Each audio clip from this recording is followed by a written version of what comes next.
Hi everybody, I'm Cindy Cowan and welcome to this week's Omnicultural TV Fest pre-show, where every week we bring you some of our best selections to showcase at next year's gala. This week is all about laughter, so we're bringing you actor-filmmaker Corey Craig. There's 3 selections. Watch this. This is very nerve-wracking. It shouldn't be. An interview is supposed to be easy. I got Tourette syndrome. It's why my head flops around. I blink real fast. It's kind of cute.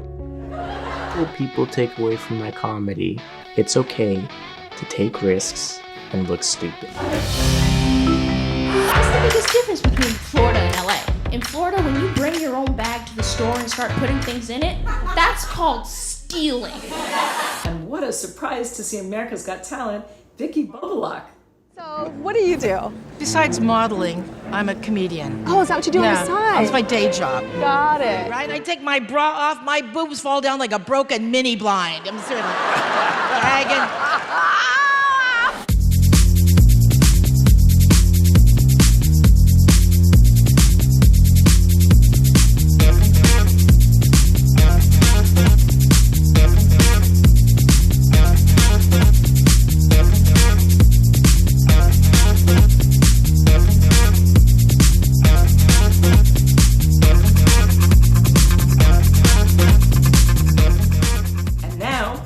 Here's our host, KIKIMELENDEZ. Welcome everybody to Omnicultural TV Fest virtual pre-show, where we celebrate all of our selections for the next Omnicultural TV Fest. And one that really, really blew my mind this year is my friend Corey Craig. He won last year for Best Comedy Special, and this year he did a trifecta. He sent in 3 awesome comedy projects, and I am very, very proud of you, Corey. Tell me, how did you get into this business? I grew up a troublemaker in Nebraska, moved out to LA. I'm an actor myself, and have Cool Beans Comedy, which is a comedy brand that I'm very thankful for the community and working with that. And so just been developing projects. You know, last year we won with Nicole Birch's Never Been Kissed, which I got the award right there. Pow, pow, pow. And then this year, we sent in 3 projects. One is a teen comedy special where I took 8 teenagers and taught them stand-up comedy, put that together. And so we made a documentary and a comedy special about that. And then another one goes back to a project that I directed, Samuel J. Comroe's first stand-up comedy special, and created a docu-series based upon, the backstory of comedians called Comedy Against the Odds. So both have been incredibly, So I'm doing my best to stay busy. This year started off well. I was on 911. I'm going to be an episode of a Nickelodeon show, and then the pandemic said halt. So we're just working and collaborating and doing the best that we can. You know what? That is crazy, because you, like every creator, is a actor, a producer, a writer. I mean, you do it all. You are, how do you do it all? What do you enjoy most? Like, you are an actor. I didn't even know this about you until right now. So let's look at your work. St. Christopher Medal, you religious? Met online, asked her to dinner. Yeah, what? You picked a great venue, but just for drinks. I can still hear the husband screaming for his wife.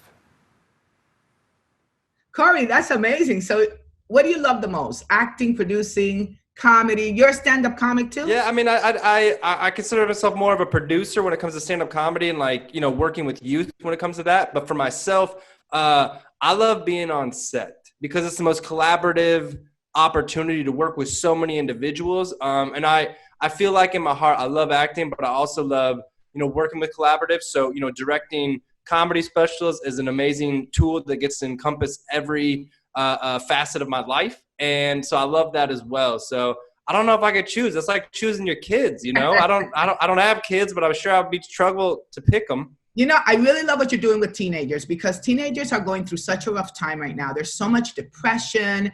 There's drug use. There's it's a little bit like they need guidance, and they need someone, and they need something to do that could actually help them. Don't you think that, when you take these teenagers, what have you seen as the most evolve? Like, what has happened to them? Like, sometimes they come in shy, and do they like grow like a beautiful flower?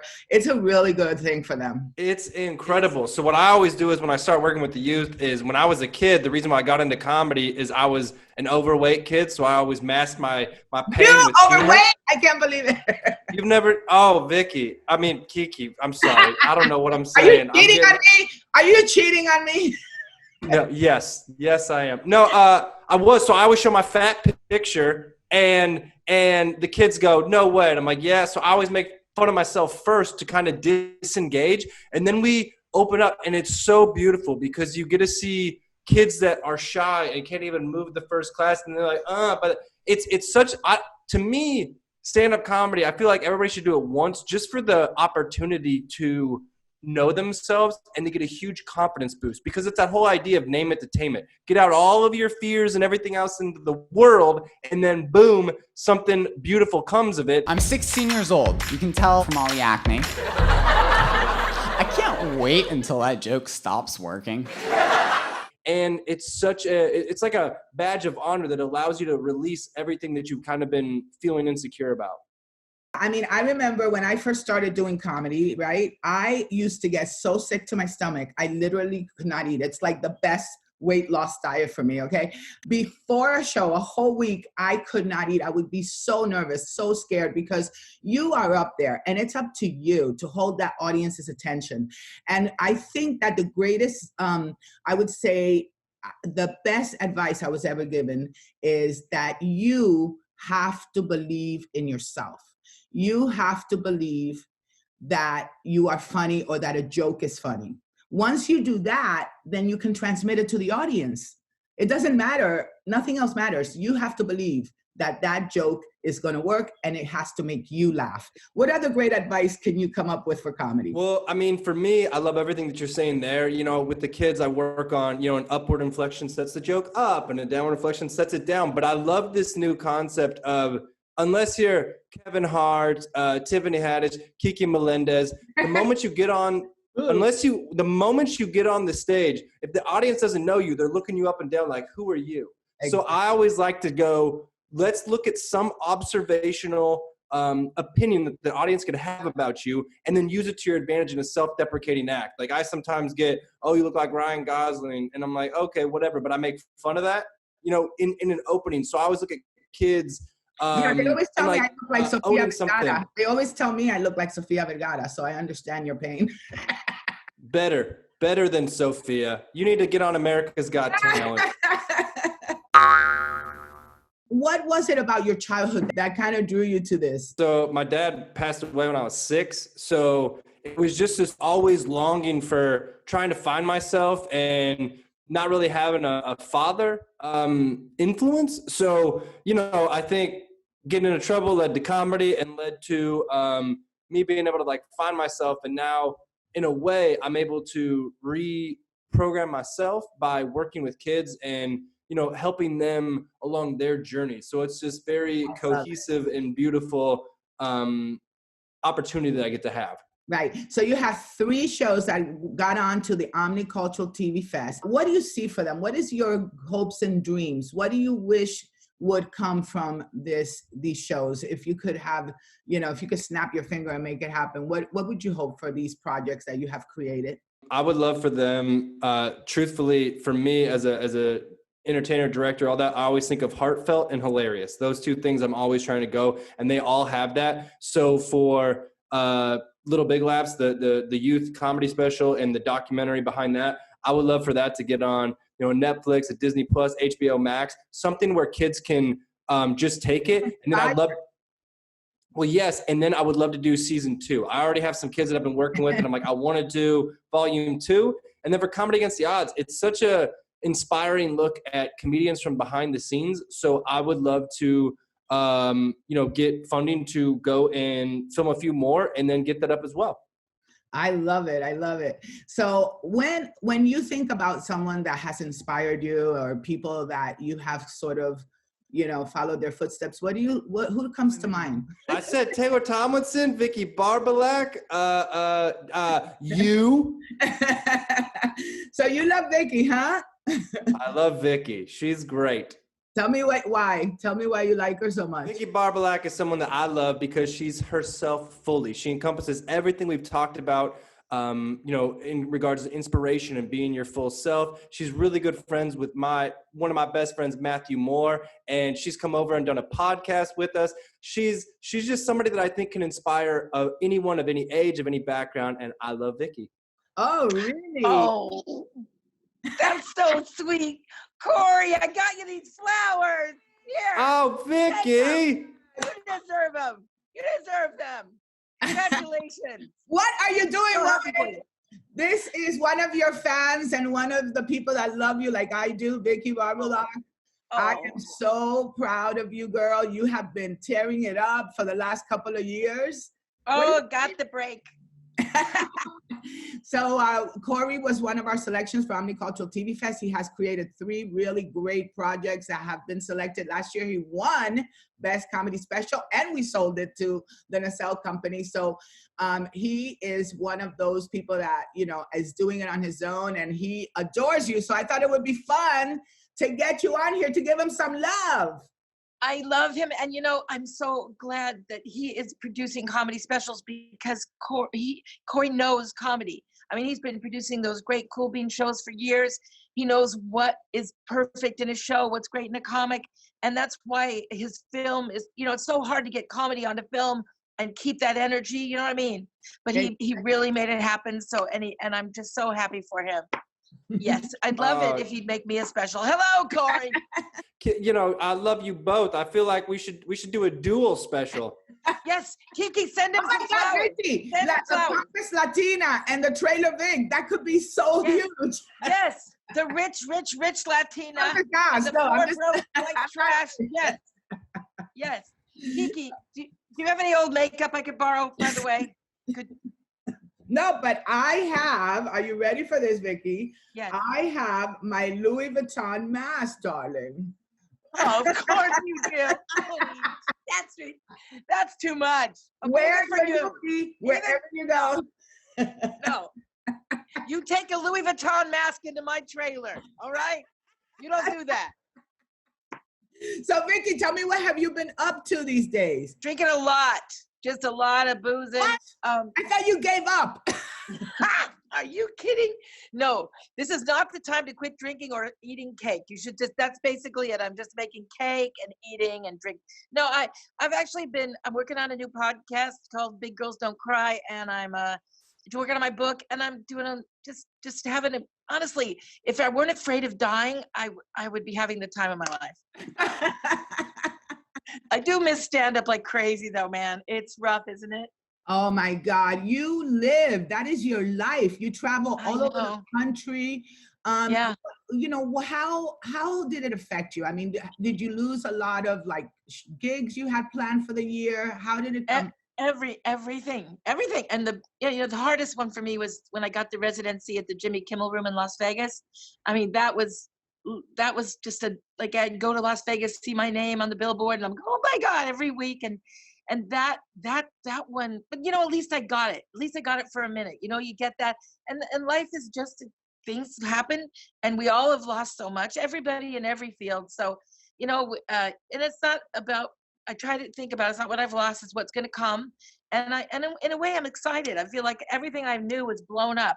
My whole set, everything is, you know, it's going to be new, and that's a good thing. Are you writing? Give us some of your newest material, pandemic material. Well, I was honestly though, this is the only thing I keep thinking of. I've been volunteering making masks, and I've been sitting so long, and they say that sitting might be the new smoking, and if that's true, my ass is up to like 5 packs a day. My ass is flat from sitting down. Okay? Thank God butts are in right now. Do you know that? Big butts are in. Oh, they have been, girl. Did you miss the memo, J-Lo? Yeah, nobody told me. No one. I didn't know. I thought it was still with tits. Nobody told me. So I'm just walking around in a piece of floss.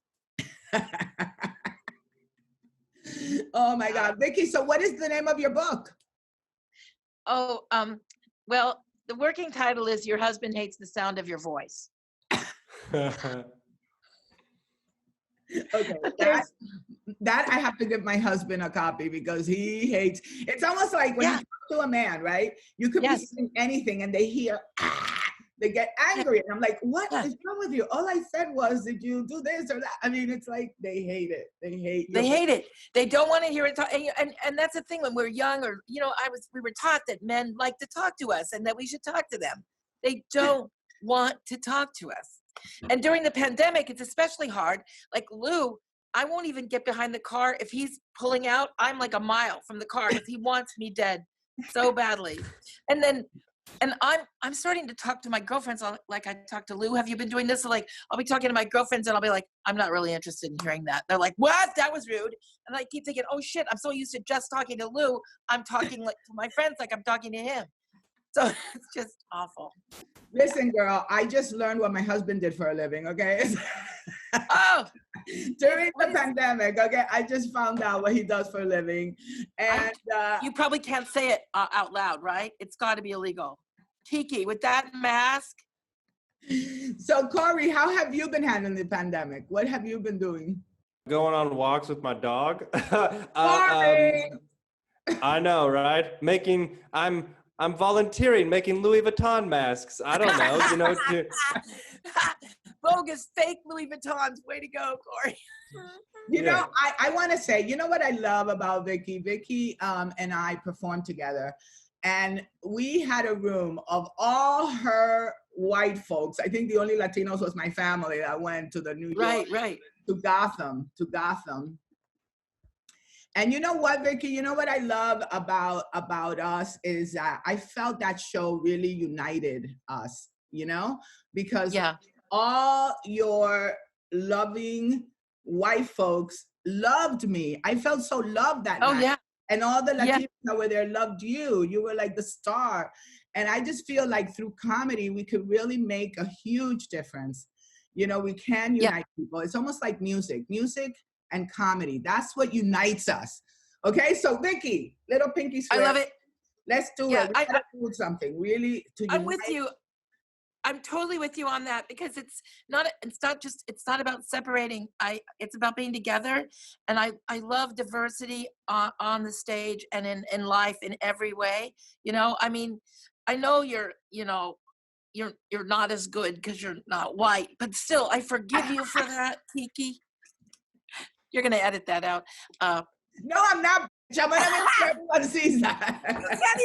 You can't even joke around about that anymore. But I have to say, no. But the great thing is, how has comedy changed? Lord Jesus Christ, you can't say a word about anything, or I mean, you can't even. It's horrible. It's horrible.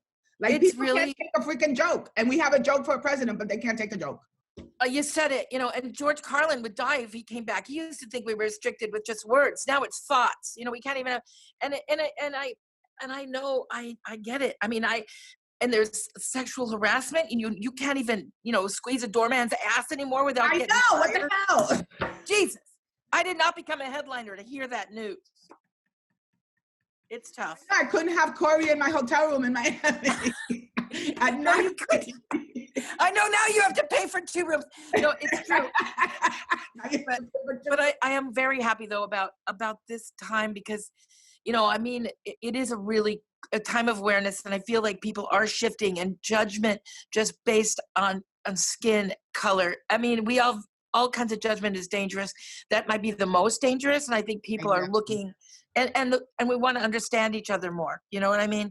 And I mean, like the statues, for example, all this craziness about statues. I personally think that statues should be there. It's our history, whether it's a good history or bad history. We need to have history. You know, we need to know where we came from and the things we learned from that history. Does that make sense? And but if I'm not sure if I was a descendant of slaves, I would like to have a Confederate soldier in a place of honor in my town, and without a giant sign saying this guy was a traitor and a dick next to the sign. Then they could leave it. But listen, Christopher Columbus, okay? How many decades and centuries did we worship him, and to only find out that he slaughtered, you know, Native Americans wherever he went, that kind of thing. So, you know, I just feel like we just need to you know, I just feel like we're taking things so seriously. To me, it's like no, like when they're talking about getting rid of the Washington Monument and stuff in Washington, stuff like the presidents. I mean, like they just came from where they came from. I mean, and the mistakes that we make because we were born of our time, we are learning. You can't evolve when you're dead. They couldn't have evolved because they've been dead. They couldn't have evolved out of their time. So yeah, like Hamilton, you know, did you hear about the whole controversy with Hamilton that, you know, people don't want to like the play to play on Disney because apparently he was a slave, but Hamilton did good things. He changed things. So like sometimes it doesn't start off that way, but the person evolves and makes a difference in the world. And so that's what I'm talking about. It's just, everyone just needs to line up already. Let's just laugh. That's it. That's, you know, done. What have you learned, Corey, from the pandemic? Your biggest lesson? The biggest lesson I've learned from the pandemic is be good to everyone. I just think, you know, I'm watching a lot of documentaries and learning a lot about our culture and learning that. And I think the biggest way that we can respect everybody right now is to wear a damn mask, you know? So that's my. Wear your Louis Vuitton mask, everyone. Mm-hmm. Yeah. Kiki will be supplying. It has to be a designer. She'll be supplying 500 to the first people who like this video. 500, the first 500. Right. Here's a trailer nasty one for you, Kiki. They're $695, people. Okay, just so you know. I know. But anyway, but they are really good. Look, they protect you.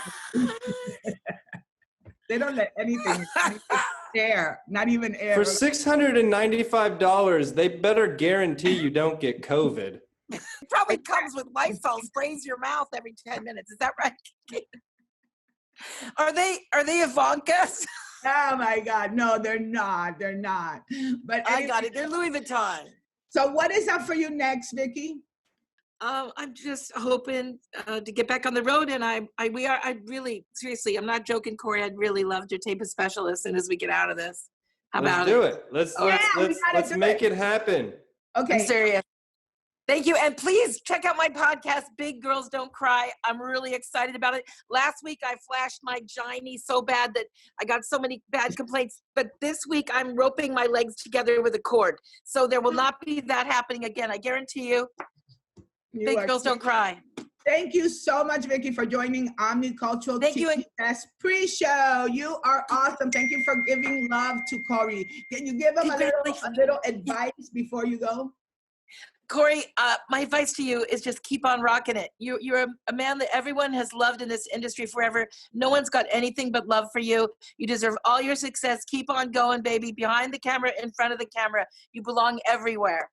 Yay! I love it. I appreciate it. Can't wait to direct you guys a special. Let's do it. Yeah. Let's do it. Have a great one. Take care. Hey, it's Corey Martin Craig, winner of the 2019 Omnicultural TV Fest Best Comedy Special. And I invite you to come check out my 3 next projects: Little Big Laughs, America's Funniest Teen, and Comedy Against the Odds at the next Omnicultural TV Fest. See you there. Make sure you join our partners at NAPD Streaming Plus. Welcome to NAPD Streaming Plus.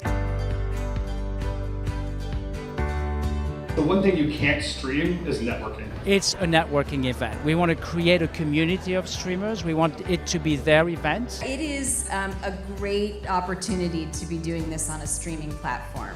You are now part of a community of people that are learning something together, engaging new information. These are the people you want access to because you want to hear what they have to say. Omnicultural TV Fest is all about diversity and inclusion. At Omnicultural TV Fest, we believe that great content is and always will be diverse and inclusive. I'm Doug Williams. I'm Ada Luzfla Williams. Hi, I'm Corey Martin Craig. My name is Diana Hernandez. Hey, I'm Cindy Chu. Hi, my name is Kate Rose Wilburn. Hi, my name is Howard Green. Hi, I'm Amanda Dash. Hi, I'm Gordon Green. And I was winner of the 2019 Omnicultural TV Fest. My project, To Be Me, won Best Sizzle Reel at the 2019 Omniculture Festival. I'm the winner of Best Scripted Comedy for my TV series, Queens. I would like to thank Kiki and Sydney and the entire team for putting on an incredible, wonderful, amazing, much-needed festival. I believe that Omni TV Fest is really onto something and are the epitome of what diversity should look like. We are inclusion and diversity. She's Hispanic, Latino, and I'm black. We are here to show our talent, to show what we want to create and show the world. Let's do this together.